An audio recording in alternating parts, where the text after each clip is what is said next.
In 3, 2, 1. Welcome to Nintendo Dads, episode 35. On tonight's episode, we discuss the sad news of Mr. Iwata recently passing, and the impact that it's had not only Nintendo, but also in the gaming industry. Zach, cue the music. Hello everyone, this is Satoru Iwata from Nintendo.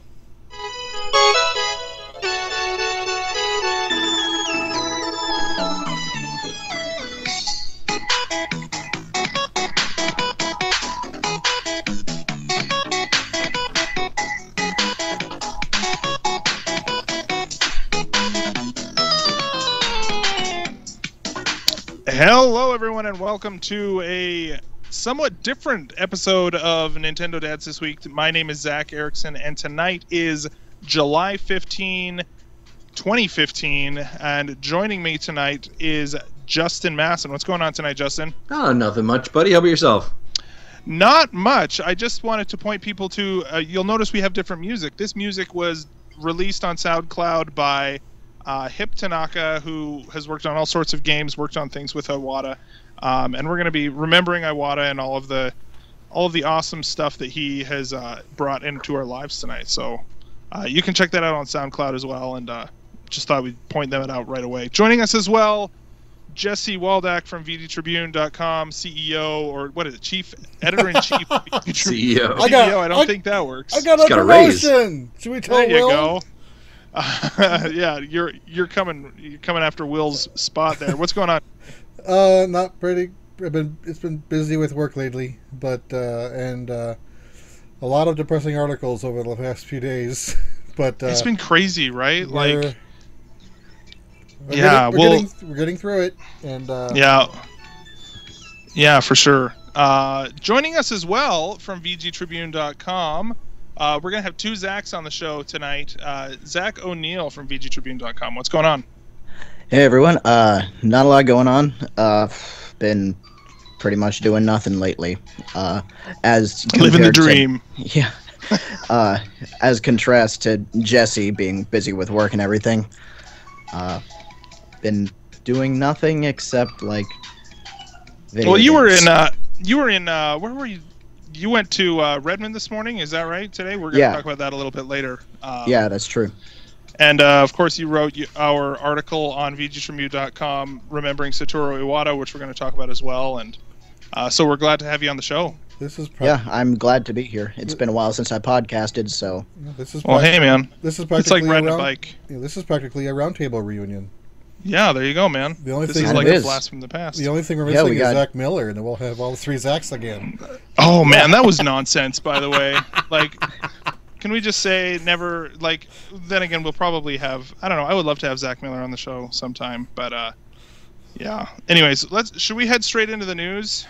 Let's go for it.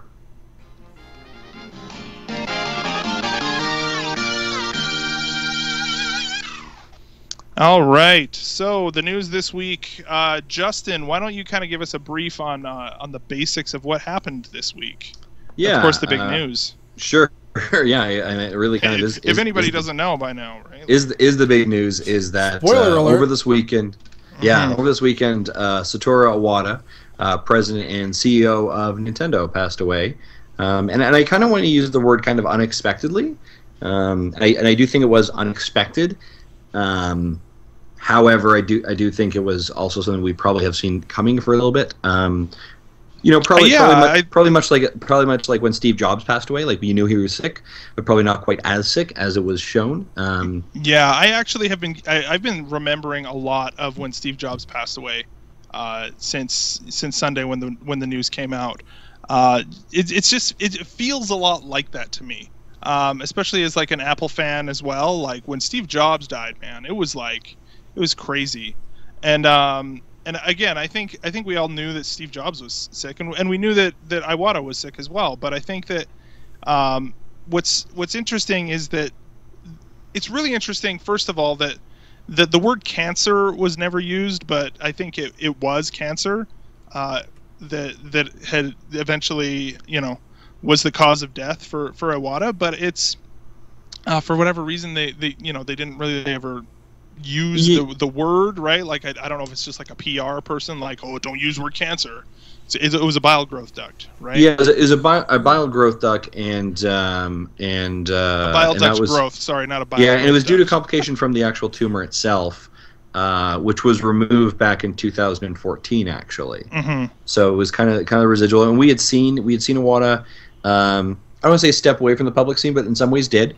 Right, we saw images of when he came back. He was much thinner, and obviously the internet has shown us. Last year, and he wasn't at E3 this year. Yeah, he wasn't at E3 last year and this year.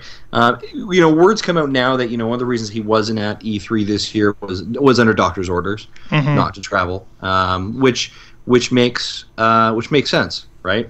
Mm-hmm. Now, I think much like, and if you compare it to Steve Jobs in those kind of ways. When the CEO of a company is ill, and I think deathly ill, to avoid, and this sounds the crude, crass ways of saying like it's all about the bucks, but it's about stockholders, right? And about stock shares and I don't even think it's necessarily rights. like I don't think it's even that as much either. I think it's the fact that I don't think that you could have pulled Iwata away from Nintendo if you tried. No, but what I'm trying to say there, Zach, is I don't think they're necessarily as upfront about the situation, right? As they would have, because they don't want to create scare. In the stock market, and that creates a drop, and unfortunately, right? So yes, you're right. Like you couldn't have pulled him away from it, but I also don't think they could have been as brutally as honest in his potential situation or the health of the matter. And to be fair, the man has the right to his own privacy as well, right? Yes and no. As a CEO of a company, a publicly traded company, actually, you don't have as many rights as you like to think you do. That's true. I do think that a big reason they didn't really say much about it was because of the primary audience for Nintendo being children, and that's fair, actually. No, that's a really good point. I don't think that they really want to sadden kids like this by saying the guy in charge of Nintendo has cancer and will probably not be with us very much longer. Mm-hmm. Yeah. And I think that is not to take away any of the impact that this has had on adult members, fans of Nintendo. But I think that exact reason may be why we've been seeing such an outpouring online the last few days, is specifically because of that. Well, for sure. So. Mm-hmm. Absolutely. I was initially thinking that what could have been just how the Japanese culture deals with that sort of thing. I could be way off. I have no idea. I'm just guessing randomly. But I like Zach's point is that they are mindful of their audience. Mm-hmm. For sure. And okay, cool. So basically, what we want to do today, guys, is we want to remember Iwata. We want to go through what we some of our own personal memories, maybe go through some of the things that we didn't know about Iwata. That it's so interesting that nobody cares about where somebody came from until all of a sudden, same sort of thing happened about Steve Jobs. It was man, that guy can sure get up there and sell me an iPhone on stage, but it wasn't until he passed away that I was like, okay, now I'm with all the articles I've read the last 3 days. There is a lot I didn't know about the guy, and I was impressed with him in the first place, and I'll get into why later. But I'm actually more so now. Yeah, for sure. Absolutely. When I was writing that article for VG Tribune, I was learning a lot of stuff when researching it, a lot of stuff I didn't know. Mm-hmm. Yeah, totally. There's stuff in here. There's some great.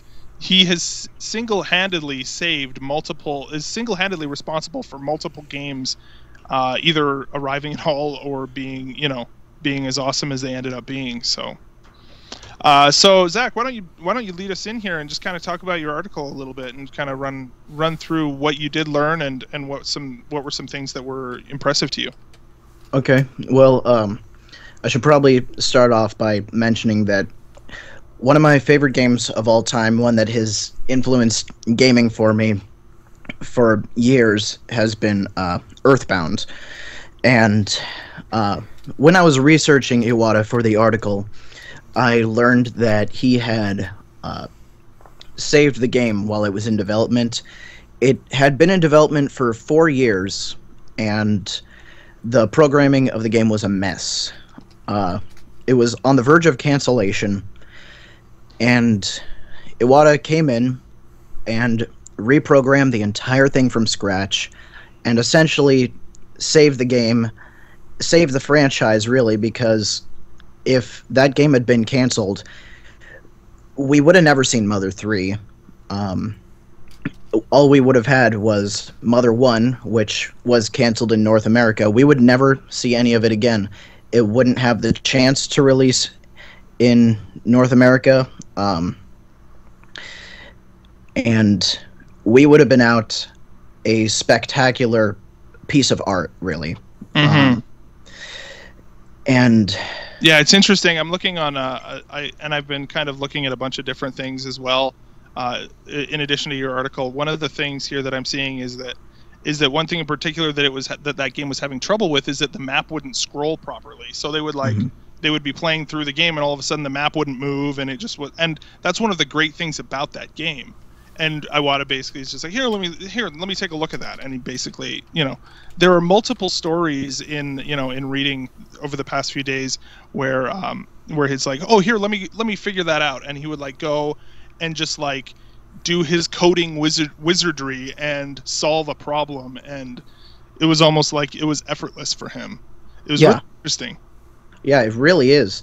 I think one of the best examples is Pokemon Gold and Silver, which I also mentioned in the article. The fact that the game was too big to even fit on a Game Boy cartridge, and he came in and compressed the files down to leave an extra 2 megabytes over, which for a Game Boy cartridge was pretty damn big. Mm-hmm. And that allowed for them to enter the Kanto region as well. From what I understand, Kanto wasn't originally planned, and it was put in there because Iwata saved the game. Yeah, which is amazing. Like, think about this. Like, I never even really, that never registered with me, but that game was huge, and I knew that it was huge, and it was just like this amazing thing that you basically got 2 games in one. Mm-hmm. But for him to basically, again, a very similar sort of situation as with Earthbound, where he's just like, oh, let me figure that out, and he goes into does his coding wizardry, and boom, done. Right? Yeah, it's incredible. Like I had no idea that he had that much. Like I knew that he was responsible for that he was pretty involved in Balloon Fight and things like that, but man. Apparently as well, like he worked on Smash Brothers. Sorry, go ahead. Keep going. Oh, okay. But yeah, you brought up Smash Bros. Him and Iwata, or not Iwata, Sakurai, they were co-developing the game together in their spare time, and it was because of Iwata that Nintendo characters were even involved in Super Smash Bros. For those who don't know, originally the concept for Super Smash Bros. Was a game called King of Fighters, or something like that. And it did not feature Smash character or Nintendo characters. Iwata went to Miyamoto and asked him if they could use Nintendo characters for this fighting game that him and Sakurai were developing. And Miyamoto turned him down. He did it anyway. He told Sakurai. Of course he did. That totally And he probably had a huge grin on his face the entire time he was doing it too. Just like, oh, they'll see that they're wrong. We're doing it anyway. Whatever. It's easier to ask for forgiveness than permission. Yeah. Like, well, you don't think it's a good idea? That's fine. We're going to do it anyway, and we're going to prove you wrong. And if you still think it sucks, then whatever. Please understand. Yeah, exactly. Yeah, he got Sakurai to put in all of the Nintendo characters that they were planning on. And then they showed the concept to Miyamoto, and he was like, well, okay, you did it. Let's do this. Nintendo All-Stars Super Smash Bros. And then it was released in Japan, wasn't expected to be a hit. It was massively, and so it was brought international, and now we have the hit we know today as Super Smash Bros., which is one of my favorite franchises as well. That's amazing. That's super cool. Backtracking a little bit, I looked at what the maximum size of a Game Boy Color cart is, and it's 8 megs. So for the fact that he was able to build a compression algorithm to free up 2 megs. That's That's incredible. a quarter, Yeah. So quarter crazy. of the cart. That's just like awesome. Yeah, and when you think about it, Pokemon Red and Blue were pretty huge games on their own at the time, and it's amazing that they were able to fit on a Game Boy cartridge. And I think he had some hand in that as well. Don't quote me on that. But then to do even more with Gold and Silver, that is amazing.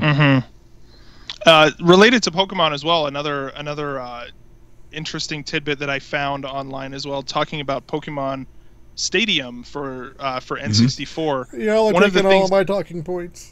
Oh, sorry. Go ahead, dude. Do you want to take this one? Sure. Yeah. When Pokemon Stadium for N64 was being designed, they were looking for the old design documents of the Game Boy game so they can mimic the battle functionality to make sure that they behave the way they're supposed to behave. These documents never existed, or at least they were lost.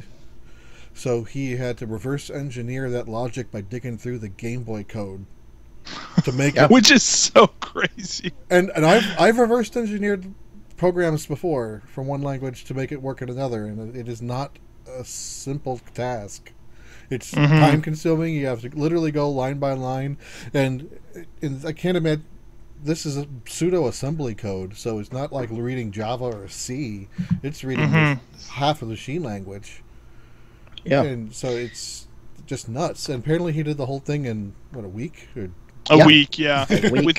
With no reference documents whatsoever. He just looked at the code and was like, "Oh, this is how it's supposed to work," and within a week had figured it out. And That's keeping in incredible. mind that like the battle system is like the entire point of Pokemon Stadium, he essentially like made the main part of the game in like a week. he built the engine. Everything else was graphics on top. Yeah. Which is so crazy. Like then they would have put all the move sets and things like that in there as well. But yeah, that's crazy. That's so cool. Dayspace I love it. in the chat says, Pokemon, this is like my childhood. Stadium is the best Pokemon console game ever, except for maybe Snap. Yeah, for sure. Like it's amazing. It's so cool. Which the fact that So- they haven't remade Snap or Wii U is just wrong. It's Yeah, it true. really is. That would be awesome to do that with the new pad. I also think it would be really cool to do something similar to that with like augmented reality on 3DS or something, but that's getting a little off topic. Yes, it is. Yeah, right on. So anything else that you found in your? So moving on, I think that was Melee was the last game that he worked on, right? No, there Before- was I think a good one to bring up is Melee. Right. Because the game was planned to be a GameCube launch title, and it was because of Iwata. He was already an executive at Nintendo at the time, and he knew that they were having problems developing Melee over at HAL. So he went back over to HAL and with his team of programmers, and they fixed all of the bugs in a couple weeks that were going to delay the game by months. So he saved Melee. That's so crazy, dude. Yeah. They're like, Amazing. move over, let me fix it. Yep. So, you know what? Honestly, that seemed like it was just like, here, I'll do it. Like enough of this. Like, I'll fix it. Let me fix it. And I think that really carried into his confidence as CEO. Again, as CEO at work, of I've had that Nintendo. function. I've had that mentality too. You know, this is something that I can do in like a day, but I need to let other people do it so they can learn how to do this, even though it'll take them 2 weeks. Right. Yeah, and I think it's kind of interesting that kind of move over and I'll fix it perspective, but also his his honesty to both lead in that way, but also to take one for the team in that way. Oh, totally. And what I kind of mean by that, for example, is that when the 3DS originally launched, and they talked about, so this is the 3DS, not the DS. We're going to talk about that in a little bit. When the 3DS launched, there wasn't enough really good day one software, and the statement was that the price was too high, and so it wasn't selling as much. And so what he actually did was Iwata took the blame for it on himself. Oh yeah, And he did actually that. accepted a personal pay cut of 50%, slashing his own salary, and then actually apologizing to fans and investors for doing that. Oh, so he was always kind of one to say like, hey, if someone's going to fall on the sword for this, I'll fall on the sword for it. And it wasn't like, no, it was Joe the minion over there who did it. Yeah, and I mean, like this quote right here. Please understand. Like as much as we joke about it, it's kind of amazing. Like that was sort of the way that he would do things, right? Where he was just like, we're sorry, like we're not gonna, please understand, we're doing the best that we can here, and that he would, again, personally, he would take responsibility for those things as well, for sure. And I think the interesting thing about this, and this is the challenge, and I think especially when you begin to, and I know this is a much bigger conversation, when you begin to separate the man from the brand, and what I mean from that is the honesty that Iwata provided, and this kind of like, please understand, and here's where we are. This openness and this candor that I don't think a lot of CEO executives of major companies you'd potentially see. Right? Like, I don't see Microsoft or Sony sitting up there being like, "Hey guys, here's what we did." It's very rare. But I think Iwata, and maybe it's part of the culture, perhaps. But in that trust that you have with Iwata, who he is, what he represents, that bleeds into the brand. So how you separate the trust of Nintendo and the trust of Iwata are two are very hard to separate. Because again, this has been the person who's been at that helm for 13 years. Right?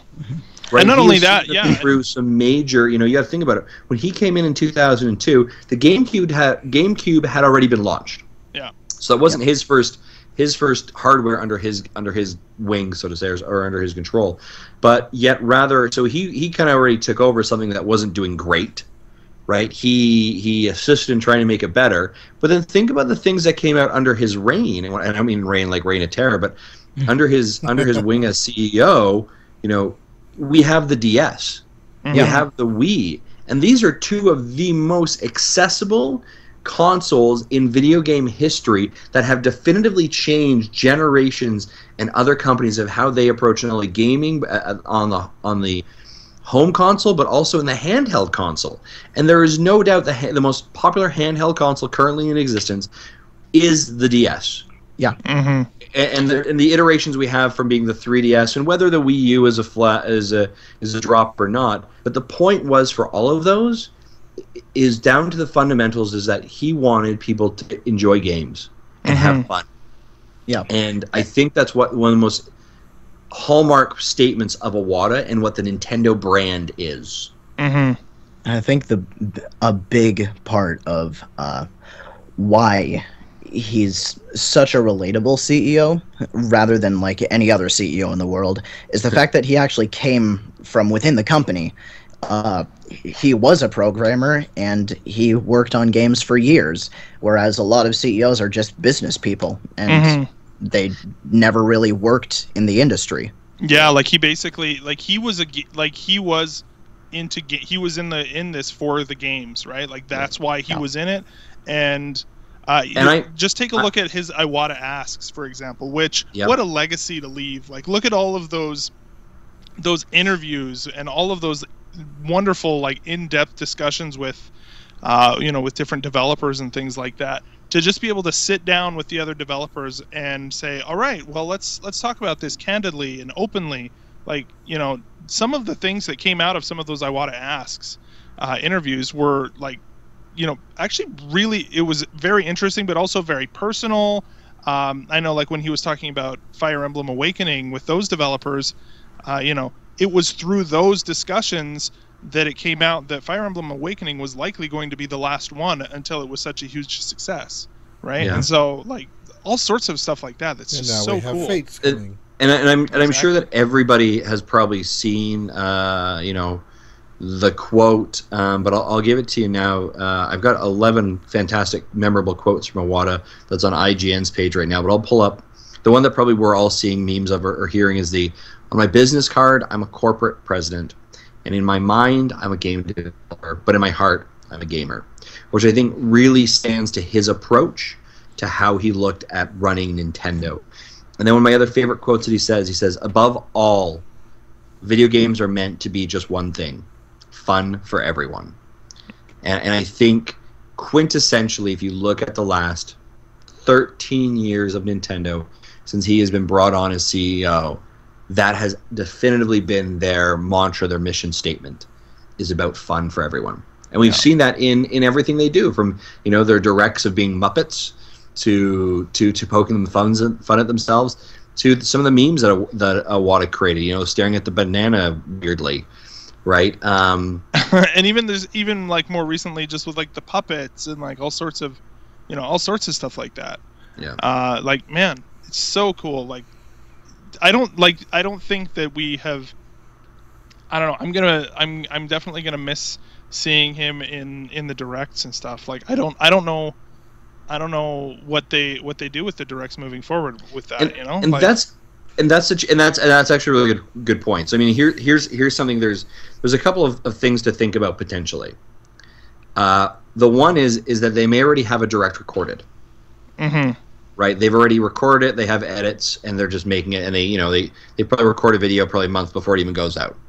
So they may currently have one still of Iwata. So the question is, do they play that? I think they burn that, or they burn that. And then the next statement is, the next direct is almost impossible from a messaging perspective, right? Because who do you put up there? What do you put up there? How do you communicate that effectively? I think honestly, I wouldn't be surprised if Nintendo personally put out a tribute video or something like that, just to like a sort of like final like Iwata direct sort of thing. That way, you know what I mean? Like, not that it's actually any sort of news, but it's just like remembering him and getting all of that out there, and then just being like, all right, but we're moving forward. Right, and that hopeful forward sort of messaging as well. They have to have a little bit of a cathartic release themselves. Yeah, and I don't know if anyone's even really noticed, but over the past several years, I've had how you can have a banner image in addition to your avatar in both Twitter and Facebook. On Twitter, I've always had the I think it's whenever someone's holding a fruit, I've always taken a screenshot of that and put it up in Twitter. But on Facebook, I've always done the directly to you thing, that forward motion. So I've had I've had pictures of Iwata, of MeFit trainer, of Isabel. So and right now it's the puppet doing that motion, and the puppet's holding the banana. Mm-hmm. Yeah, man, it's just like, it's so, I don't know. Anyway, I'm trying to think where we go from here. By the way, let's talk about now Zach. Zach, you took a bit of a trip today. Yeah. Do you want to talk to us a little bit about your trip up to Redmond? Sure. So I had seen on the Nintendo subreddit that people were going up to Nintendo headquarters to put flowers in front of their sign as a memorial to Iwata. And I decided, since I live pretty close to Redmond, about 40 minutes to an hour away, I decided to take a drive up to Redmond today with a friend. And we have both been Nintendo fans since a young age. We've loved Nintendo for a long time, and we were both very affected by Iwata's passing. So we went up to Redmond, up to Nintendo headquarters, and we stopped at Safeway to pick up a bouquet of flowers. And so we got that, went over to Nintendo of America, and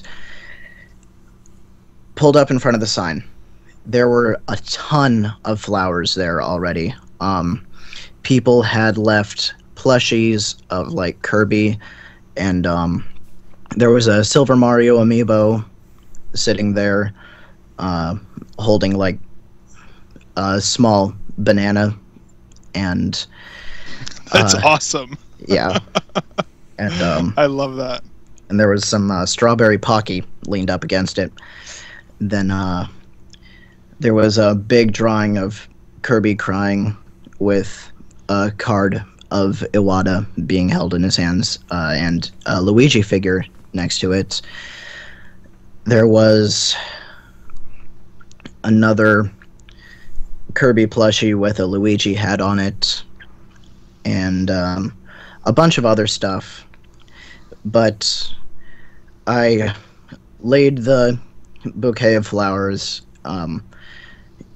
beside everything else, and a Nintendo employee came out, and all she said was "thank you," and I told her, "You're welcome. It's Iwata's work has meant a lot to us for a long time, and it really affected us to see him go. So I figured we figured it was only right to do this." Mm-hmm. I had wanted to leave a note, but I didn't have any paper in my car, so we decided to spend a little more time in Redmond. We went to a nearby game store and talked to the guys in there. I picked up a copy of Metal Gear Solid 3 Subsistence and told them about the memorial over at Nintendo, and just talked about that for a little bit. And they gave me a piece of paper to write our own note. And so we did, and went back there and put it back with the flowers, and a couple more things had been put there since then. But this is what we wrote on the note. Mr. Iwata had a massive influence on gaming as a whole, and even though we've never met, we all feel as though we've lost a close friend. Thank you, Iwata, for helping us understand. Zach and Vivian. And so... That's awesome. Yeah. That's super cool. Yeah. It was nice to be able to do that. Yeah. I'm glad I live in close proximity of that area. Mm-hmm. Right on, man. Yeah. Well, thanks for that. That's super cool. I appreciate that you'd share that with us. That's it's interesting as a community. It's just video games, right? Is almost what people would say, and yet look at the impact that one man has had on so many people. It really goes to show, it's just such a great tribute to him and to everything that he was a part of, and everything that he continues to be a part of, or everything that is left, in as a legacy from him, I think is just awesome. And honestly, I feel like I feel like if anybody, like he was, again, like you were saying before, Justin, like he was all about, let's focus on the fun, let's focus on making the lives of other people better, and I definitely think that he wouldn't want us like crying for too long. He like, you guys, like, come on, the Splatoon is out, did you forget, like, go play some Splatoon or something, you know what I mean? Like, that's just kind of how I feel like he would go with that. So Yeah. But you know what I mean? Like, he just loved gaming so much and dedicated his life to it, and the outpouring from everybody, yourself included, is just amazing. So again, Yeah. thanks for that. That's awesome. Yeah, of course. Any other thoughts, guys, before we take our break and maybe pick up the mood a little bit? Yeah. Any other thoughts, Justin or Jesse? Yeah, I wanted to say, it was touched up a little before, but as we said, most CEOs are business people, and they bounce from company to company, industry, and to them it's the same type of job. Make investors happy, make money. But he wasn't just a businessman. He started out as a code monkey, just like me. So he did the cubicle farm. He's so I feel like I have a little connection with what he is, because he's being a programmer as well. So knowing that someone who just started out as a programmer can be a CEO is just kind of encouraging for everyone else. Absolutely. And then later, and then as we talked about the various games, he was an amazing programmer. Yeah. Absolutely. Yeah, totally. How about you, Justin? Yeah, I think, I do think you're right, Zach. First and foremost, I'd like to say, Zach O'Neill, thanks for sharing that with us. I think that's pretty incredible, and it's an amazing tribute. And I think that what Zach saw in Redmond is not uncommon to what's being seen in New York, the Nintendo store in New York, what's being seen in the headquarters, what's being seen kind of all around the world is his passing his love for this person. So that's quite amazing. I think definitively, if you're a person who's played video games, anything on the Nintendo for like the last decade or 15 years, Iwata has touched that in some way. So, I think you're right in regards to kind of like, move on, play some games. It's what he'd want to do and enjoy and have fun.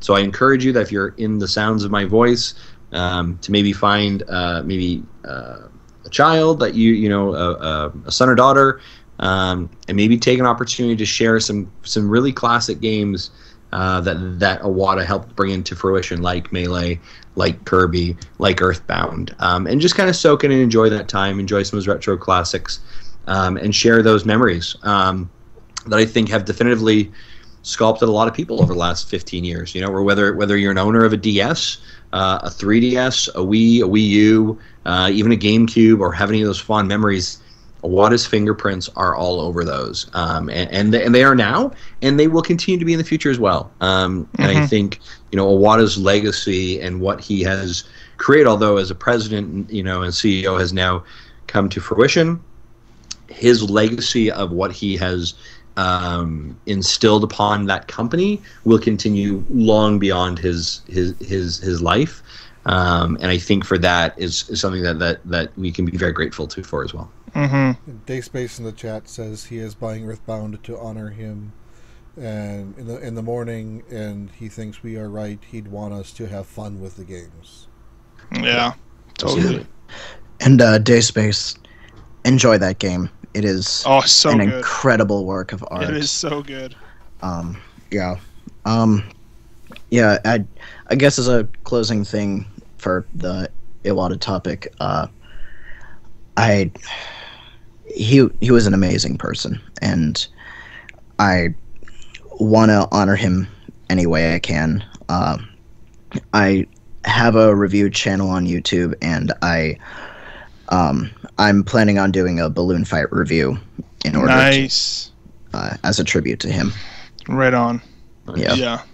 Balloon fight, man. I actually, it wasn't not that long ago, just out of the blue played balloon fight, and it's actually surprisingly fun. It's really a good time. And they had balloon fight in the world yeah, that's right. Yeah. I played it for the first time the other day when I picked it up on the eShop after hearing about the news, and I've had a ton of fun with it. It is an incredibly addictive game. Loads of fun, just fantastic game, really.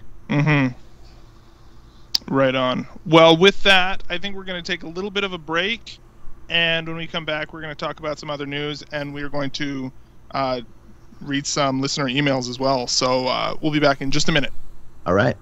All right, I'm just going to stop that track and make sure that I'm not getting the same weird effect that I got last week. Dude, anybody need to go like...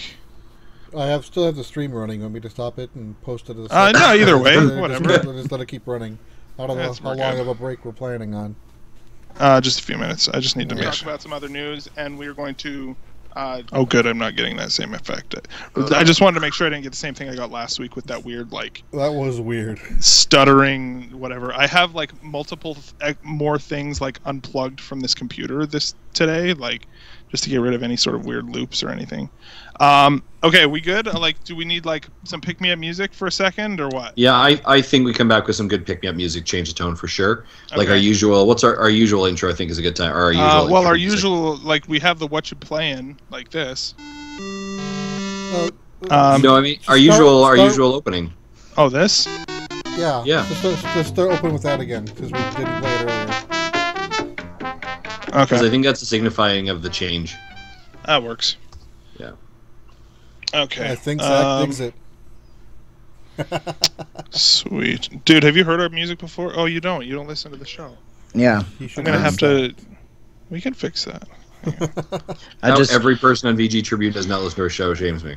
Nah, don't worry about it. I know. well, Seriously. you know, the title kind of makes me feel like I'm not the target demographic because I know Yeah, that was our worry Yeah, from the moment that we chose that name. as we said before, it doesn't necessarily mean the target is for dads. It just means weird ads. In Yeah. fact, Okay. we've had Roger on the show. He's not a dad. yeah. We've had I almost feel like we've I almost had feel like Day we should. Space on the show. He's not a dad. I feel like we need to give ourselves a tagline like, not just for dads or something. I don't know. Maybe, I don't know. Maybe not a horrible idea. Yeah. No, my wife. Find some sort of. My wife is still wondering when we're going to have a wife's segment. Oh, that's right, dude. We definitely do need to do that. Okay, I'm gonna just count us back in, and we're gonna go from there. Okay, okay, we're recording again, and I'll just bring it in. I'll just bring it in from here. All right. Huh? Okay. Good to go. In 3, 2.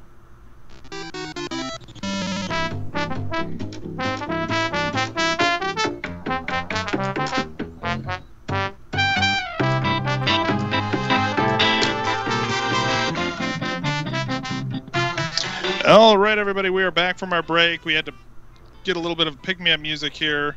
I love that pick me up music. Oh, it's so good, So dude. good. I love our theme song. Have I said that before? I think I've said that before. It always makes me smile. Yeah. So we got some other news going on this week, and I feel like Jesse, before the show, you were saying like Nintendo still got a business to run. I think we talk about that a little bit. Should we talk about that first, or should we come back to that? What are we thinking here? Like, or we got other news? Well, I think we got a couple. We got I a couple of things that have I popped don't out. remember what I was talking about. Okay. Okay, so let's talk a little bit about some news. Of course, here I'm gonna kill this music here. Hang on. Yeah. Anyway. Yeah. So basically, what we have is currently, what is the situation at Nintendo? We've got Miyamoto, right. Miyamoto, and who's this other guy? You know, I had an article open that told me that, Ah, and I dang just it. closed So it. the name we're looking for is I'm gonna slaughter it wrong. We all know that's gonna happen. Shinoya Takeda. Takeda. Yeah. So It almost he's. sounds I looked Takedo. this up. I looked this up on Sunday. He is basically head of R&D at Nintendo, hardware R&D.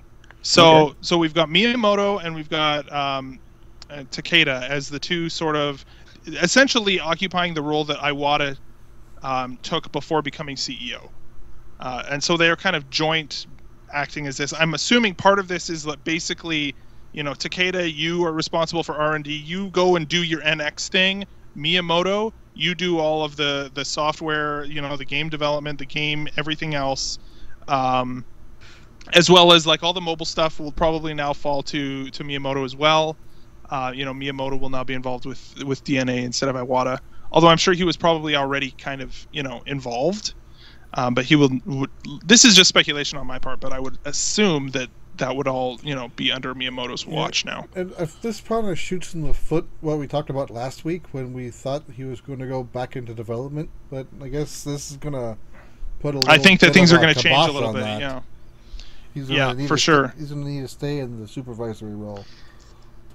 But I mean, I think again, right? We've talked about this before. We've hearkened on that idea of coaching and mentorship, right? That Iwata and Miyamoto have kind of been forced to do, and I think this forces that hand even more so, unfortunately. True, but it makes it more difficult now that he's not only has to do that, but he still has the business to help run as an executive.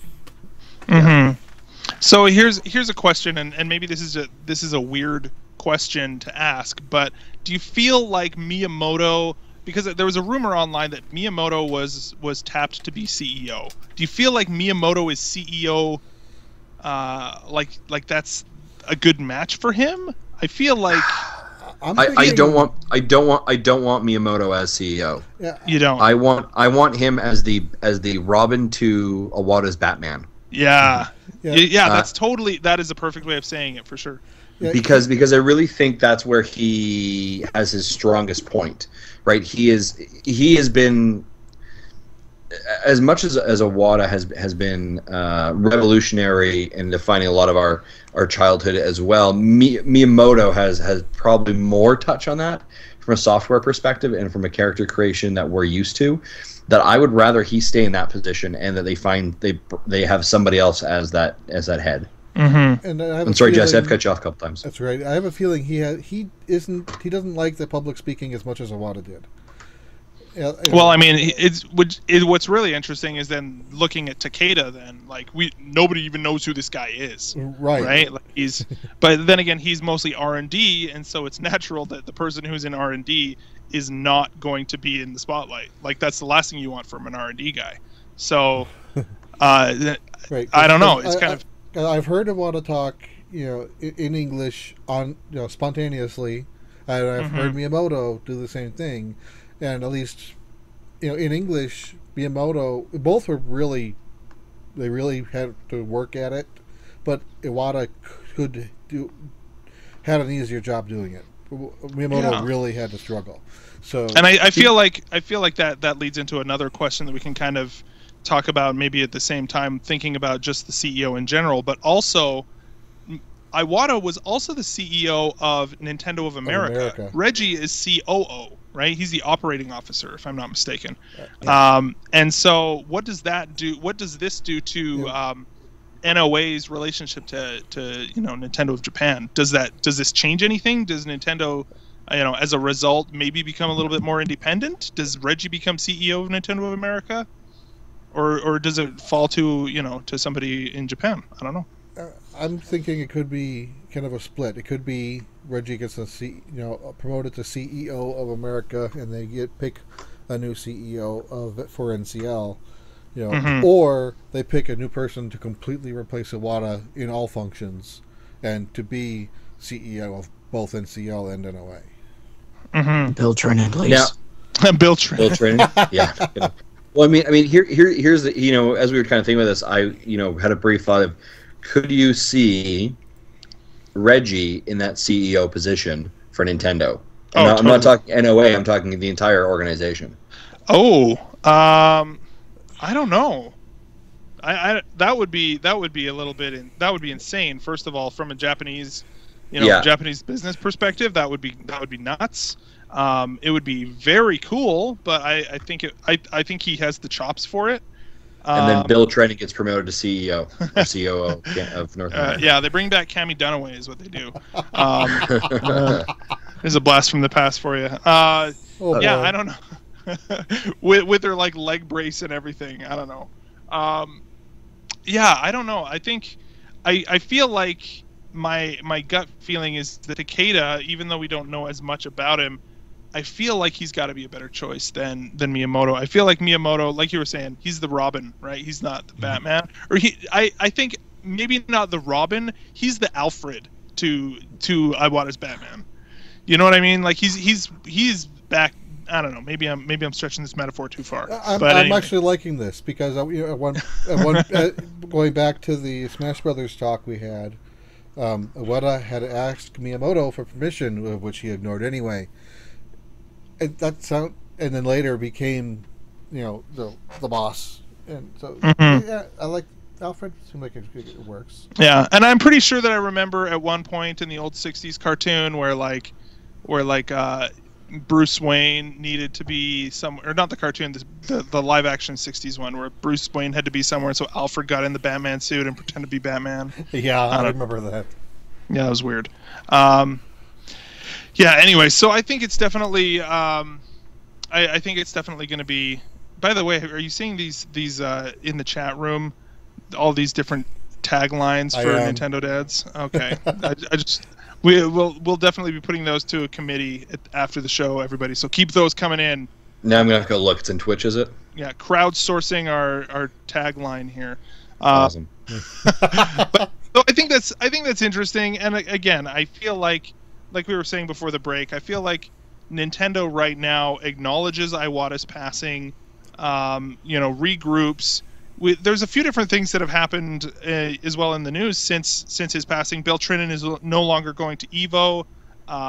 Camp Miiverse was canceled, which Justin, you and I were kind of saying before the show, like that seems a little bit weird. Like that does feel a little bit odd. I don't know. That's weird. And maybe there was some other bigger play that was at hand there. I don't know. I always get the impression that Camp Meaver stuff is being ran by the team in like the Treehouse or the North America side, but maybe there's some and maybe Japanese connection there that they really can't pull out of. I'm not 100% sure, but it felt like that was a bit of an oddity. In a way, is still on a short leash, no matter how much we like to think that NCL's giving them some slack. But yeah. And from what I understand, the whole thing with Bill Trinen not competing in Evo anymore is because Iwata's funeral is on the 17th, which is when Evo is supposed to start. Yeah. Mm-hmm. Yeah. Yeah, that's true. I imagine there's a pretty large NOA contingency going over to pay their respects. Yeah. Mm-hmm. Yeah, I'm sure there's just a lot going on with them for sure. So, cool. Well, yeah, I think that's enough speculation for today. But it's definitely interesting to think. I've seen some comments online like, oh, maybe I'll finally have some games to play on my Wii U because there'll be a different president. It's just like, come on, guys, are you serious? Like, troll bait a little bit. Yeah, like that's nuts. But it's definitely, it will definitely be interesting to see how the new CEO changes Nintendo, because inevitably that is going to happen. And will that be it? I think having fresh blood, so to speak, fresh leadership moving into the NX, the era of the NX, which definitely has, a lot of Iwata sort of, baked into it as far as the core concepts. We're definitely going to be able to see that next year, and I think that being able to then take that and market that with some new leadership, and maybe make some tweaks based on new leadership is going to be, I think, really beneficial. Just from just new perspective and kind of a fresh start as well after the struggles that the Wii U has been having as well. Yeah, and I think you're probably right on that, Zach. I would also encourage people to have some realism in that, in those expectations. Right? Again, it's not like Iwata was like, it was just Iwata that came up with the Wii U himself, and that it was just him. And just because he's no longer CEO doesn't mean that. That's exactly it. Like, this is not going to be like a hard left turn that Nintendo's all of a sudden going to make. Mm-hmm. They're not throwing the baby out with the bathwater. And you've got to remember, again, kind of like, if we go back, I keep harkening back to Steve Jobs' perspective, right? How long did it take? Even if we look at the Apple Watch now, that was, there was early sketches and ideas and prototypes of that when Steve Jobs was still alive. Right, so he still had influence or touch on certain things, and I think Iwata and what he had put in motion, whether it's the NX or anything else, will last for quite a while. And again, remember, Nintendo is a conservative company, a largely conservative company. Yeah. So you're not going to see any sharp veering left or right hand turns by the organization. They are going to continue to play out, let's say, Iwata's legacy and the work that he has started, and they will show its due and respect and care to that. That's part of the cultural perspective of it as well. So yeah, I think it's going to take a while before we start kind of seeing like what the new Nintendo under whoever's care it is. And if you think about if it's under the care of Miyamoto, they were so much alike, or we use the analogy the Batman to the Robin, that there may be almost no difference you see at all. Yeah, I did read an article saying that, Miyamoto plans on sticking with the vision that Iwata had towards the NX. So even if it's not Miyamoto at the helm in the future, we're probably not going to, whatever NX is going to be isn't going to change from that. We're not going to see that influence until the next one. Yeah, for sure. Absolutely. Cool. Well, Chrome has frozen on my computer, so let's move on to the next topic. So a couple other things. I'll pull that one out. How's that sound? A couple other things in the news is that we found out that Amazon will now be the exclusive amiibo provider for Palomino. Palomino. Wow. Palomino, California, Nice. everyone. Speaking of Apple. Palomino is a kind of horse, dude. Arizona spelled backwards is still Arizona. It's a Palomino. Well done. Touche. Okay, so yes, Palutena. Palutena, thank you. There you go. Oh, boy. That's why I didn't do the show notes this week, folks. Nice. Show notes for today.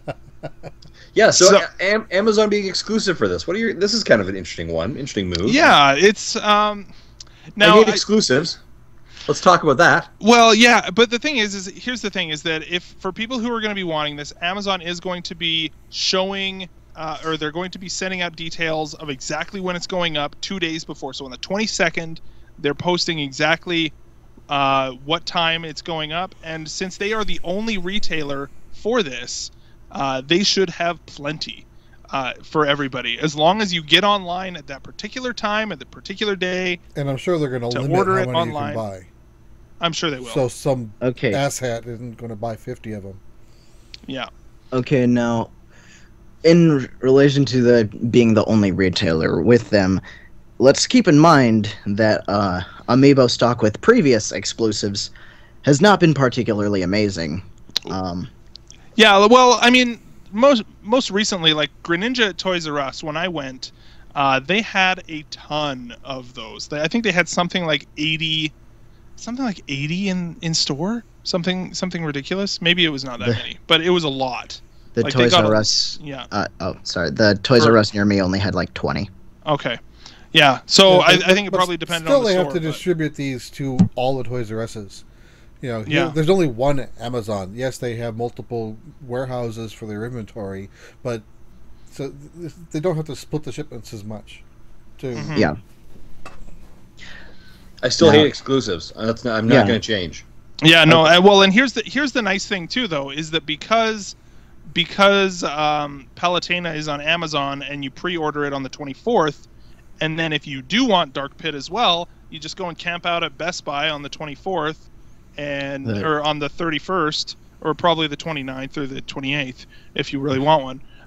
Actually, no, they've been saying actually as well that they've got a ton of Dark Pit that is going to be, the estimate is roughly 100 per store. So anybody who lines up, the morning of at a Best Buy is likely going to get one as well. But and just for FYI, that Best Buy exclusive is actually also in Canada for all of our friends of the Great White North. Yeah, so I'm going to be camping out, man. I have a pit amiibo, and so having a dark pit is only natural. Are you really camping out?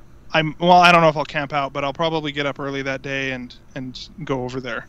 You and I might need to have a bit of a conversation. Okay. Well, it's one per customer, dude. It's one. I can only do one. You're killing me. I know, right? Well, and here's the thing too, is that I was like, I wonder what time they open. They don't open till 10. Yep. So are you kidding me? Like what? So I go there at 7 in the morning. You're gonna have to take a half day off of work. Oh, well, that's not gonna be. That won't be. I don't know. Zach O'Neill, are you an amiibo collector? Yes, I am. Do you have the addiction hard? Oh yes. I currently am missing 6 that have been released in North America. Oh wow. At least in the Smash line. At least in the Smash line. I'm not collecting the Super Mario series. I'm just collecting Smash and then whatever I see in the future that I like. But yeah, But despite what I said earlier about exclusives not being in good stock, I do have high hopes for Best Buy and Amazon for this because of the recent restock of Rosalina and Jigglypuff at Target. Uh, and the fact that Jigglypuff is still available on Target's site after nearly a week now, and Rosalina lasted for like 12 hours, which is I better. think this is maybe just like my complete uneducated estimate on this, but I don't think that the Jigglypuff one is very hard to make. Yeah. You know what I mean? It's just pour the mold, slap the label, the decals on it, and you're on your way. Yeah. Whereas like Rosalina or some of these more complicated ones, they're probably limited in their production. So I think that might be, yeah, for sure. So Yeah. Well, it's kind of little off topic, but it still is related to Amiibo. A lot of people were, wondering why the Yoshi's Woolly World is being so delayed in North America. And, that's totally Amiibo, dude. That's my guess. Yeah, that's my guess too. Is they have Japan's release and Japan's stock goes there. Then Europe, I don't know if it already happened or really close. And then so that rush of inventory goes, and then it'll be our turn to get stocked up before launch. So they're not trying to fight a worldwide shortage at the same time like they are with every other Amiibo. They're kind of spacing it out. That makes sense. I actually hadn't thought of that. I've just heard like a bunch of people in Europe being like, "So I hear the Americans aren't getting this until October." One of the IGN podcast people have already said they had all three of them imported from Europe. Yeah. In fact, talking about we're gonna make a call to our good friend Alex over on Nintendo Life to see if he can hook us up. Yeah, dude, he'd hook us up. But it's interesting, like, and I think on that same episode of, was it the same episode of IGN Nintendo Voice Chat, they were talking about like, man, you go to any person in line at a store at like some ungodly hour in the morning and be like, dude, for $12, you'll get this thing in a week. You'll be guaranteed to have it. You don't have to wait in line. You don't have to worry about anything. $12 and it's yours. And I'm like, man, when you put it that way, I never want to stand in line and go Amiibo hunting again.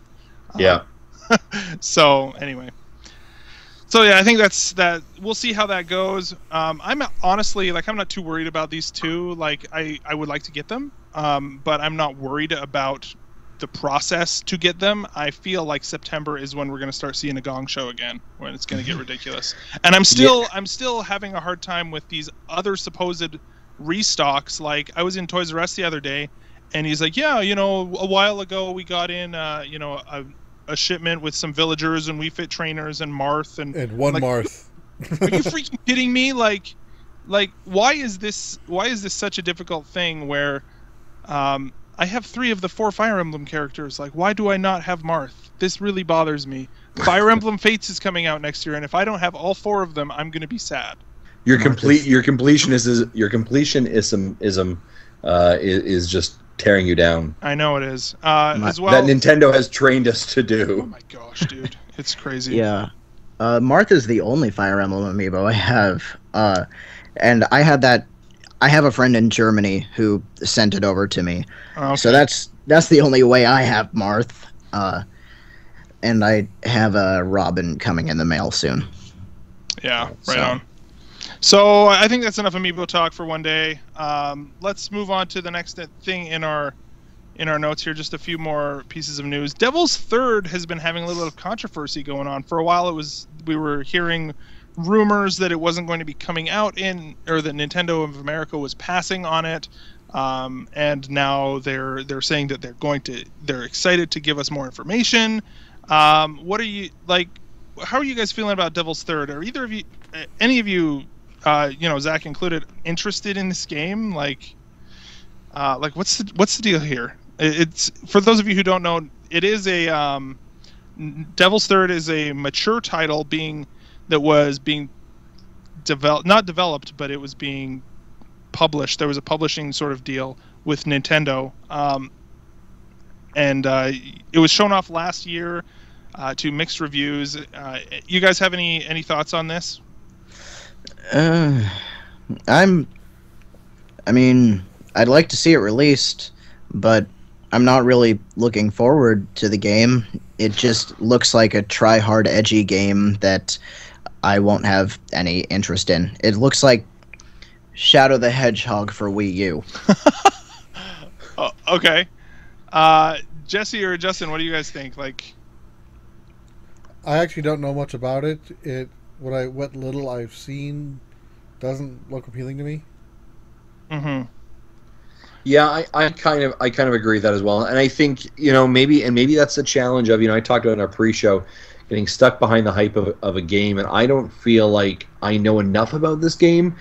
All I've seen is some screenshots, some gameplay that I think they did at E3 2014. I think when they first showed this game off. And I remember being and I think to the point, excuse me, this is a game that's trying to be mature and trying to be something that doesn't feel right on the Nintendo platform. And I don't mean that from a violence perspective, but just doesn't feel like it fits in that brand perspective of what Nintendo is. Mm-hmm. And it doesn't really scratch my itch. I don't know. It looks very weird. I don't understand why this game is even, something that people are talking about. Frankly, like it feels like it falls under that kind of game. Like it feels like Mad World a few years ago. Mm-hmm. You remember that on the Wii, where it was like everybody was like, "Yeah, we're getting hardcore games on the Wii," and then it came out and nobody bought it. Yeah. And I worry that that's what's going to happen here. Where if you bought a Wii U, you did not buy it for hardcore games. Yeah, like that's. You know what I mean? Because you're not getting them there, and so why would you? Why? And the thing is too is like I don't want to discourage that kind of game from being made. I just feel like the Nintendo platform is not going to attract, like, people don't buy it for that. And it's not only that, but it's got the kind of gameplay that is fairly, from what I saw of it, kind of generic, and also going for a very realistic graphical style, which if this game was on PS3 or PS4 or Xbox One, or this type of game, it would look much better too. And so I don't understand what this game is getting out of being on the Wii U. Why is this on the Wii U at all and not on, like, other than the fact that Nintendo is funding it, why does it exist? I don't get it. Well, and my second part of that question is, why is Nintendo funding it? Yeah. Well, I do think Nintendo is trying to bring in a bigger audience with other mature titles like Bayonetta 2. So I don't think this is too out of place, personally. Well, the thing with Bayonetta 2, though, is it kind of came with its own audience already, right? Like, anybody who was really excited about Bayonetta 2 was going to come to the Wii U. And it was, and it, I don't know, for some reason it kind of feels a little bit more Nintendo because of its weird sort of quirky Japanese, sort of style to it. And I think that, I don't know, it feels like that's what was really making it, what made that a little bit more of a fit. But this one, man, like, I don't get it. Yeah, it's weird. That's fair enough. Yeah, if you do like a quick Google image of Devil's Third, and you take a look at any of those screenshots, at no point would you think this should be on the Wii U. Yeah, and I don't want to. Here, I'm searching it here. I don't want to pigeonhole the Wii U either. Like, I want to have a broad variety of games on here, but. Yeah, like, look, it looks like early PS3 stuff is what it looks like. On these screenshots. I forget which of the people I follow on Twitter said it, but sounds like the early reports on the game is that it's a mess and buggy as hell, and which is, people are wondering why this wasn't shown at E3. Well, this is probably one reason why. Mm-hmm. And the fact that he couldn't talk about it until now was he referred to it as a super embargo, in that he couldn't even admit that there was an embargo in place. I feel like looking at this game too, though, like, you know, because it is such a not only is it a mature title, but it is very mature, Ultra mature. right? And so I feel like Nintendo, part of the reason why there's such a specific, you know, a super embargo, is because Nintendo's like, listen, dude, we are handling PR on this game, we are handling advertising. Don't you be talking about this without us, because if the wrong thing comes out about this game in general to the public, it could anger some people, right? Mhm. Like it could have ramifications for Nintendo's, you know, squeaky clean image, so to speak, right? Well, Like, just Yeah. generally speaking, even if there wasn't a squeaky clean image, you know, if you have a game that is unlike any other game on a console, that one game probably not going to be a system seller. mm-hmm. So Yeah, totally. it would make sense to have it on other systems where it would fit in, but this is just a weird situation. Yeah, it's Yeah. bizarre. Crazy. And it works both ways. You know, you could have, you know, a console known for its greedy game, then you get a cartoony party game. You're like, why the hell is it here? Why isn't it on that one? Yeah. So I'm not trying to say this game shouldn't be on Nintendo. That was just kind of a general statement thing. Consoles do get pigeonholed, even though we don't want it to be. Well, and it's not even necessarily like a necessarily like, oh, this console is this certain way. It's almost like you are advertising this game to a certain market because of that, and a certain Yep. demographic, and that demographic just does not exist on Wii U, I don't think. Right. No, But I the agree with people that. who would be interested in this game don't have Wii U's yet. Yeah. Yep. I So- think they may be trying to pull that demographic to Wii U in order to get sales. I don't know. See, I'm just trying to come up with some kind of justification for it. this game might. Well, have been I one think of the I games- think you're right, Zach. This game might have been one of the games that made more sense to delay it and throw it on NX, where you've got Except, a fresh start. You know, I think it's already jumped from another platform though, and Nintendo saved this thing from development hell. probably. So But at least you got a fresh console that has no reputation yet, other than its brand, than the manufacturer. Yeah, you got time to clean it up because it needs it, by the sounds of it. But I don't know. Well, Yeah. I mean, let's think about, you know, just as a refresher, where was in the digital event, where did they mention Devil's Third? They didn't. Oh, that's right, they did. they didn't. It was not anywhere, right? I think it was you gotta barely think, like- mentioned in the press notes. Yeah, I think like we're talking like, was it even in the press notes? I don't know. It might have been like I have to look at the press kit. I never did open. Yeah, it. I don't think it was even in the press kit. Yeah, which is crazy. So That's a I don't pretty know. good idea of how much faith they're putting in this thing. yeah, I don't know. Kind of crazy. So yeah, I think that's all we've got for news this week, right? Should we head off? I think I hear the. I was going to add in a new Kickstarter, but I just got an update on it like 5 minutes ago, saying that they're canceling. So I won't say anymore. Nice. Oh. Okay. Cool. I also want to just point people to this. We in preparing for the show, this is kind of backtracking a little bit, but in preparing for a sort of Iwata retrospective sort of segment, I found this great interview that I want to point people towards. Just look up Game Center CX Iwata interview. It's the kind of thing that if it was in English, I would have captured a ton of clips and it would have been great. But it's a great look. It's in Japanese with subtitles, but it's got some great stuff there for people. Just cool stuff about his life and all sorts of things like that. So I just wanted to point people towards that. So, All right. anything else before we head into the Postman? Postman up. All right, let's hear it.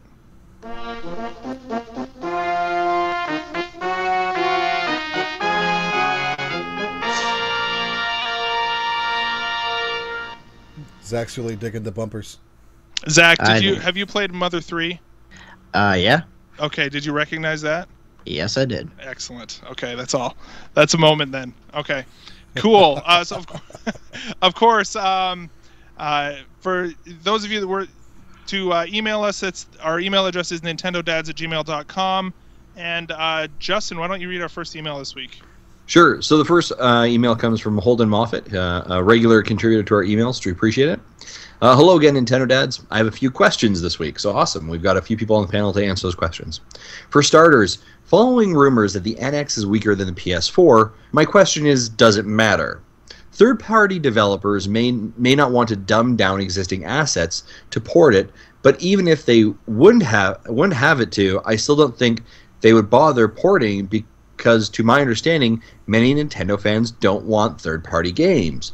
I myself found my Wii U dashboard tarnished by Batman Origins appearing amongst the Nintendo icons. As for broadening the audience with the third-party games, many people dismiss Nintendo's brand as kiddie and would abstain. Please provide your insight. He misspelled it. You guys want to start with that one first? Yeah, I feel like so. First things first. Pro tip: use folders if you don't want to see the icon. Next, I think he's talking in Wara Wara Plaza. Okay, yeah. I'm more just being ridiculous with that, but I feel like more than anything, given the life cycle of the PS4 and the Xbox One, I don't think it's necessarily the power of the system that is of concern. I think it's more the compatibility development-wise. And Jesse, maybe you could speak more to this, just with your experience and your knowledge about it. But basically, just being able to, right now, it's fairly difficult to port something because of the hardware capabilities, but also because of the infrastructure that the Wii U is based on versus, where basically the Xbox One and the PS4 are basically PCs. Right, whereas as far as the hardware goes, whereas the Wii U is a little bit different, and so I feel like they want to be roughly on par, but also development-wise want to have roughly the same kind of hardware. I don't know if you, Jesse, if you can. Well, my understanding is if they're using a common engine like Unity or Unreal or something, that handles the architecture differences for you. Then so the main game on top of that shouldn't be pretty easy to port. You just have to change the button names, add gamepad support, or whatever this new system is going to have. But I want third parties. I would like to be able to. I'd like to have one system I buy most of my stuff on. That's the reason why I have two systems. Is because I know they don't. And while it seems like Nintendo fans don't want third-party games, I think that goes back into the Wii times of the Wii, when the developers and publishers would fork out inferior versions of a Wii game. I don't want this. That's why. So if they at least give us a compatible product, that might be different. But they haven't been. And that's I think where a lot of the third-party problems are stemming from, is the fact that the disparity between the quote-unquote current gen consoles and the Nintendo consoles, they're just not as powerful, and therefore those games are not able to be easily moved from PS4, PC, Xbox One onto the Wii U, and that's I think where a lot of the issues are coming in as far as getting third-party support. And I think the other thing to that as well that I think Jesse's kind of alluded to a little bit is also just the general install base. Right, so let's say our install base is 15,000. Right, is what we have installed. You then have to be able to appeal to those 15,000 people to potentially buy your game. If you're a person whose primary purpose is to buy a Nintendo, you're probably buying it for exclusive first party. So you're probably not buying it for a third party, which is kind of what Jesse's getting at. But there may be the occasional one or two people out here, like Holden, or even like myself, who may want to purchase a couple third party games. Well, that pool is diluting exponentially to a point that you're not making your money back from development. And I think a prime example of this is Watch Dogs by Ubisoft. I believe it was Ubisoft did that one. Yeah, it was. Right? It came out in June for every other system, and it waited almost 4 or 5 months later because they had to port it over to the Wii U. Now, by this time, the Wii U doesn't have a lot of third-party support anyways, so you're not going there for third-party games. You've probably already picked it up on another station, on another platform. Hopefully not PC. hopefully not PC, but you've picked it up on something else. So by then you've even segmented out that group because you're behind the ball in your delivery of it because you're 4 to 5 months later, and you've lost all hype around it, so to say. So I think there's a couple. So once they see that, hey, I'm not making my money back. It's taking me too much time, and I'm not making my money. I'm running a loss leader.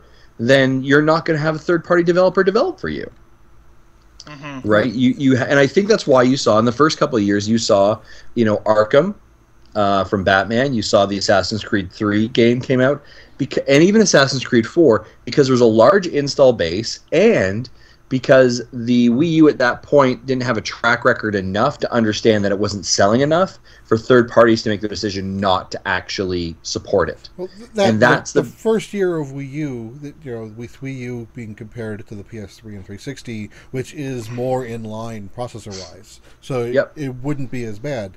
But now, if we're comparing Wii U to PS4 and Xbox One, we have the same generational gap now that we had with the Wii. So when it comes to NX, if NX is quote-unquote weaker than the PS4, we may not have all the texturing and all the shadows and all the faders and shaders or whatever they call them. I'm not into 3D graphics, so I don't know what they... But, the rain effects may look different. If they had Arkham Knight for Wii U, I probably would have picked it up there because I figured they could have done something cool with the gamepad. But nope, they didn't even try, so I got it on the PS4. Yeah. And yes, I avoided the PC one as well. and I'd also throw back to Holden's question that the very crutch of it at the very beginning is the NX is weaker than PS4. Does that even matter? I'm gonna do a couple things. Pull us back to an hour ago when we talked about what does Iwata believe gaming should be. Gaming should be fun, right? And I'll even reference the fact that last week we talked about this in some context as well. Nintendo is not about, and has not been about for almost 20 years, in a foot race for the most graphical power. Yeah. They have said it. We are not doing that. We're not going to. We don't believe that's what's right for our brand, our company, and our fans. But instead, we're going to focus on fun, and the games that we create are fun, and the systems unto which they are played, whether unique or fun. Like you think of the DS, think of the Wii, think of the Wii U. These are fun devices to play, and that's what they bank on. So whatever the NX is going to be is not going to be graphically a powerhouse, and I think that people have to, get your head around that. And they're not losing a third party war because it's graphics, right, or the engine behind it. What they're doing is because they're blazing their own trail that really only Nintendo can blaze, and nobody wants to go down that trail with them because they don't think it's going to be profitable. Video Game Guru in the chat says that he would have bought Mass Effect Trilogy on the Wii U if it came out, which that was one of the problems with Mass Effect 3 in the Wii U, because that was launched as a $60 game for Wii U. A week later, the trilogy came out for PS3 and 360, and they wonder why isn't it selling for $40, or it was less for the 3 games than the 1 game. Yeah, and they're surprised that it sold 1,000 units. Yeah. Zach O'Neill, what are your thoughts? I kind of have mixed thoughts on it because, personally, I think that I'm always going to be Nintendo, PC, PlayStation. That's always going to be my lineup of systems. And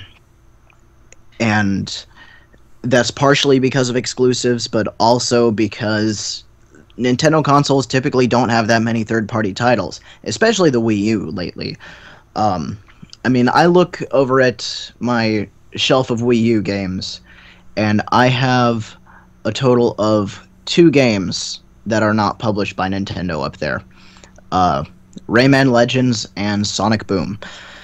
Wow, Sonic Boom, man. That's, you should get your money back. That's a thing. Or did your friend from Germany give that to you too? No, that was another friend who got that for me for my birthday. Okay, so at least quote unquote friend. So at least you didn't have to pay for that. Yeah, you're absolutely. But yeah, it's like, there's so little third-party games for Wii U, and I would love for there to be more, but the problem is developers who put third-party games onto Wii U generally are downgrading them to put them on the system. I want Nintendo to have a system that's up to par with the rest of the gaming market, but at the same time, I kind of want them to do their own thing, because I think they're at their best when they're not trying to keep up with the rest of the market, and they're just kind of making stuff how they want to. Like, if we look at the Wii, there were a bunch of third-party games, and they were all generally garbage. But Nintendo's first-party titles were absolutely amazing, save for a select few, such as Wii Music. And, like, we got the best visuals out of first-party games. And Nintendo showed that 480p still can have amazing visuals, like the Galaxy games. Yeah. And I feel like a even lot Monster Hunter looked good.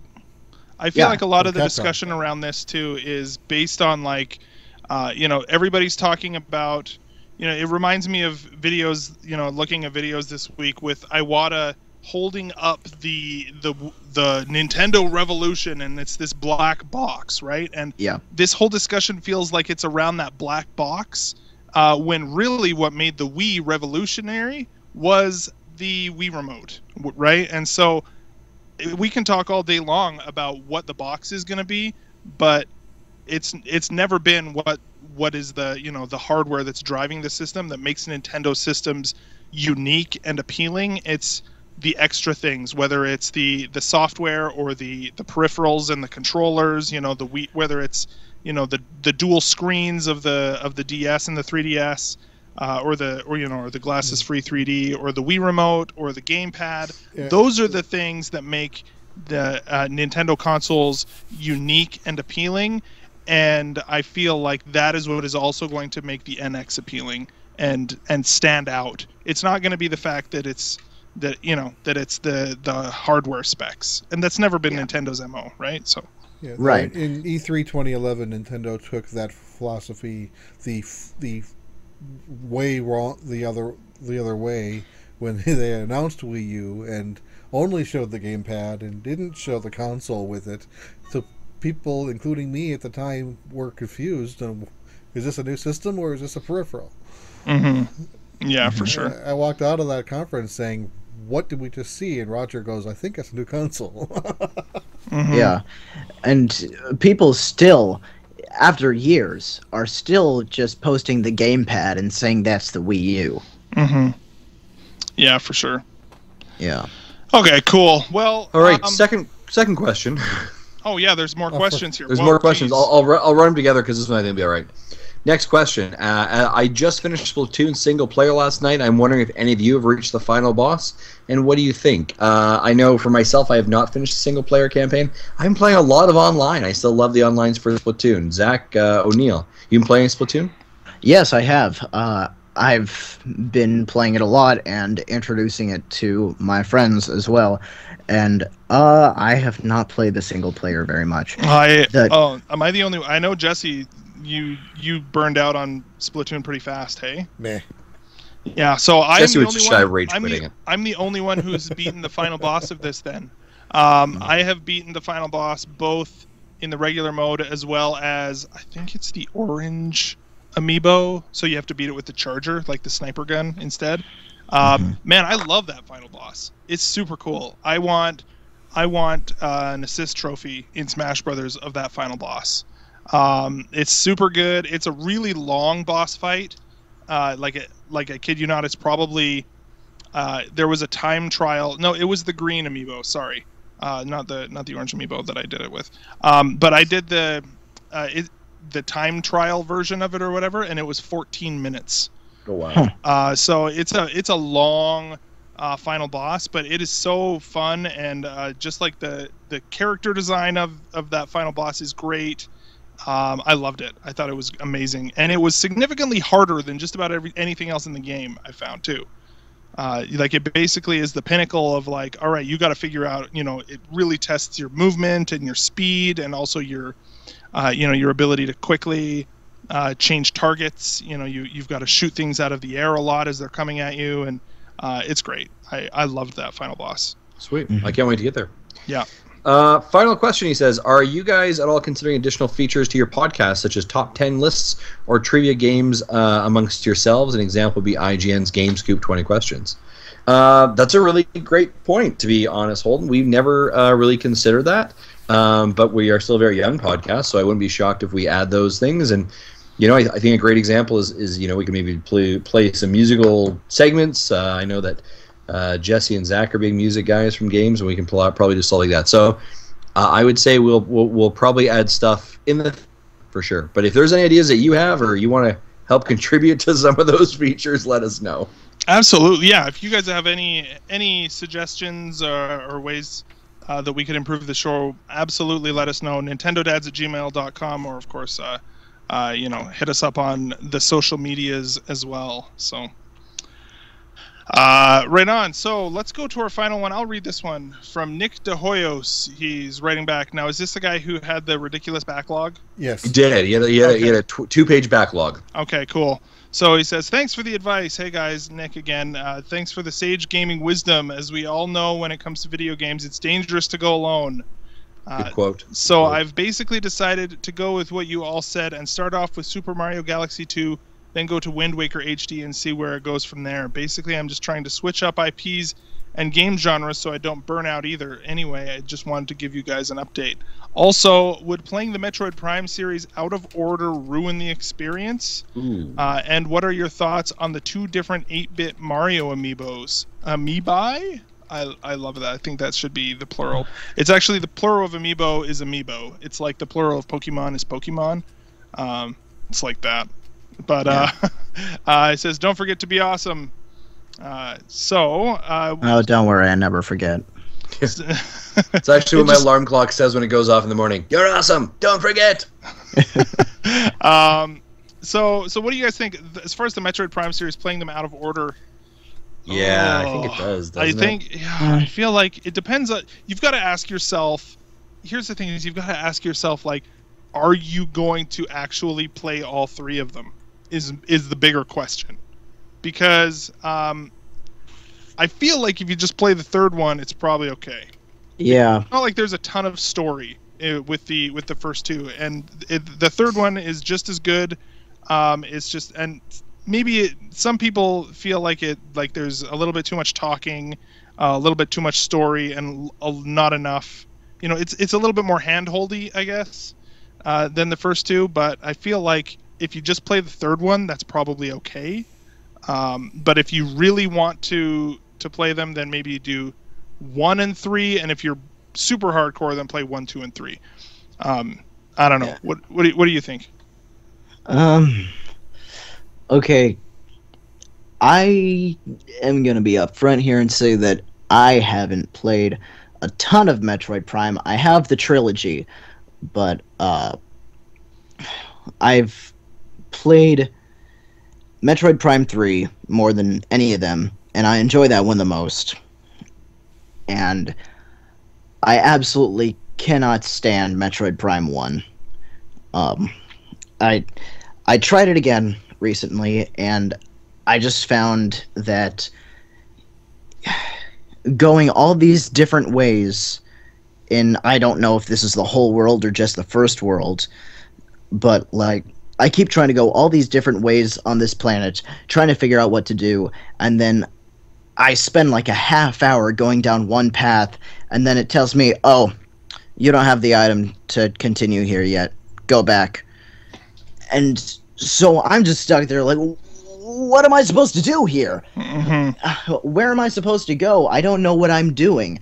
And nothing is told to me. There's like cryptic hints at some point or another, but I'm lost, honestly. Mm-hmm. I can't really stand Metroid Prime 1. It's definitely a little bit rough around the edges, I think, as far as how, again, I think that by Metroid Prime 3 they've put in a few things that kind of guide you a little bit more, and are a little bit it's a little bit more intuitive, and there's also just enough story kind of sprinkled throughout to make it interesting and make it to compel you to keep going instead of.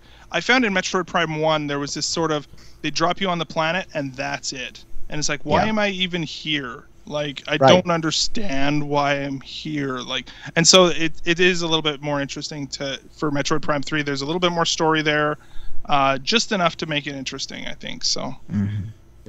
Yeah. I know. For myself, I did not play Metroid Prime 1 or 2 on the GameCube. I believe it was on. I only picked up 3 for the Wii. I loved it. I thought it was a great game. I didn't feel like I needed 1 and 2. I felt like I could probably figure it out. They give you a little bit of a backstory. So, I mean, 3 is a good jumping spot. If you don't have time for all of them, I'd go straight to 3, but that's just me. As for our thoughts on the 8-bit Mario amiibo, I'm interested to see if either of them are in a bundle, and if so, which one. And it feels weird to me. I almost wish that instead of doing the classic and the regular, or the classic and the modern one, I wish they would have done like a classic Mario and classic Luigi or something like that. Yeah. That I would have liked that better, but I don't know. Mario I feel like 1 and Mario 3. Yeah, I don't know. That would be interesting too, right? Like get one of each, get like a set of 4, so you've got like the 8-bit, the Mario 3, the Super Mario World, and then the new Super Mario Brothers or whatever. Yeah, that would have been cool. Though I know that my only challenge. Yeah, I know that my only challenge will be trying to get both of them. Like, and I know, and I know that I'm gonna want both of them probably. And that's the sucky part. I feel like I'll probably just need one. I don't feel like there's a huge benefit to getting both, but I definitely feel like I want to at least get one of them. And that thing looks like a freaking brick. It looks like if just keep that thing in your bag in case you get in a fight in a back alley because you just need to club somebody over the head. Man killed with 8-bit amiibo. It's got just like this weird grid of little like indents on his forehead or something. Breaking news: Amiibos cause violence. More at 11. Yeah, nice. More so than usual too. Yeah, totally. So yeah, that's. I don't know. Any other thoughts on those though? Pretty awesome. All right, I think we're into shout-outs. Yes, we are. So first we got 2 this week that I was like that were very similar. First from @CastLush. At Nintendo Dads, wanted you to know that I love your show and I am a dad as well. If you're ever looking for a new voice for the show, I'm your guy. As well, @Call Me Chris, at Nintendo Dads, I want to be on your show. I'm a big fan. Is it at all possible? I think we'll have to have a little bit of discussion. And that's the same Chris that's been emailing as well. Yeah, for sure. We'll definitely have to have some discussions about that behind the scenes, about potential. I mean, we're always looking for, we're always having different guests and stuff like that on the show, and so I think it could be cool to have more people on. We'll have to look into that. So, and there was another tweet that I didn't put in here, but I wanted to bring it out. So this is a tweet between 2 individuals. First one is Valerie, and Valerie's tweeting to a person named Ryan Murphy, and Valerie says, "I have a parenting podcast name for you, Ryan. Nintendad. I pretend that I'm clever, but I'm really not." And then Ryan's reply was, I'll be chatting about it on So I Married a Podcaster, which is a podcast that Ryan Murphy does. And then his statement then later was, plus, at Nintendo Dads is already awesome. Nice. So me and Valerie had a little bit of a commentary back with Valerie, and she's like, oh, maybe I'll check it out. And I might have said that we are kind of awesome, and I'm not being biased, but you should definitely check us out. Yeah. Yeah, I mean, like I try and be humble, but I think we're pretty great, Yeah. So we don't. So the internet tells us, at least. I don't know. I try not to let it go to my head, but we're pretty amazing. Because we believe everything we read on the internet. Yes, we do. And when it comes to telling us we're awesome, I definitely. You wouldn't believe how many times I've been at Tim Hortons with Zach, and he's like, "Don't you know who I am? I'm Zach. I'm on the internet." Oh no! What did I do? What did I do? I hit the wrong button. You pushed a button. Oh, geez, that was terrible. I'm so sorry.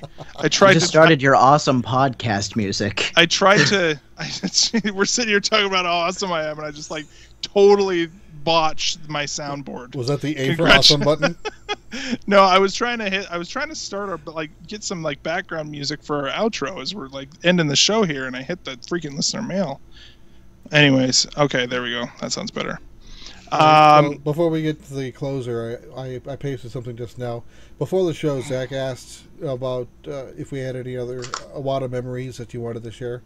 And Alexis Santos says unveiling of the Wiimote at Tokyo Game Show 05. I watched that over and over and over. Daydreamed about it in school even.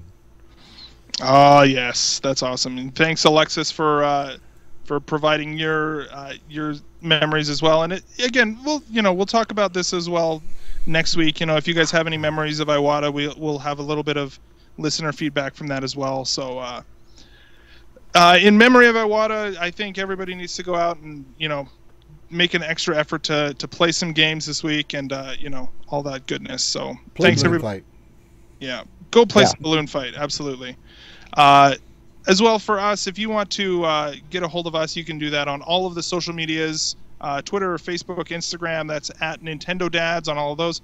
Email us, nintendodads@gmail.com. You can check us out every Wednesday night on twitch.tv/NintendoDads, roughly around 9:30 or so. You can follow us on Twitter and find out the exact times. You can go and check out our YouTube videos over at youtube.com. I don't think it's /NintendoDads, but it's, search Nintendo Dads on YouTube. You'll find us. You can call. I think it is. It is? Okay. You can call in and leave us a voicemail at 929-25-NDADS. It's 929-256-3237. Big thanks to OC Remix for our music throughout the show, as well as to Hip Tanaka for that great intro music that we had at the beginning of the show for Balloon Fight. You can go over to megacarter.tumblr.com and check out Carter Johnson, who provided our amazing artwork. And of course, if you're going to change the world at all this week, please go and leave us a 5-star review on iTunes, and that will get Nintendo Dads into as many ears as possible. And of course, you can subscribe there, download on Twitch as well, or on Stitcher, and of course VGTribune.com. Any final words before we head out tonight, guys? It is Zach O'Neill, thanks for joining us. Where can people on the internet find all of your great work? All right. You can read reviews and more articles that I do on VGTribune.com. You can subscribe to my YouTube channel where I do video reviews and commentary on stuff in the game industry at youtube.com/c/VGTribune Chimera. And you can look up my Facebook page at Chimera Reviews and my Twitter page at Chimera Reviewer. Right on, and I'm looking forward to that Balloon Fight review. Yeah, that'll be up in the next few days. I've recorded all of the game footage that I need. I just have to shoot the camera footage. Right on. And well, awesome. YouTube.com/NintendoDads is not our URL. We apparently aren't big enough to have a vanity URL yet. So you'll have to use a search. Yeah, just search it. We're there. You'll find us. All right. Well, I'm running out of outro music, so until next week, everybody. See you next time, and go play some games. Bye bye. See ya, everybody.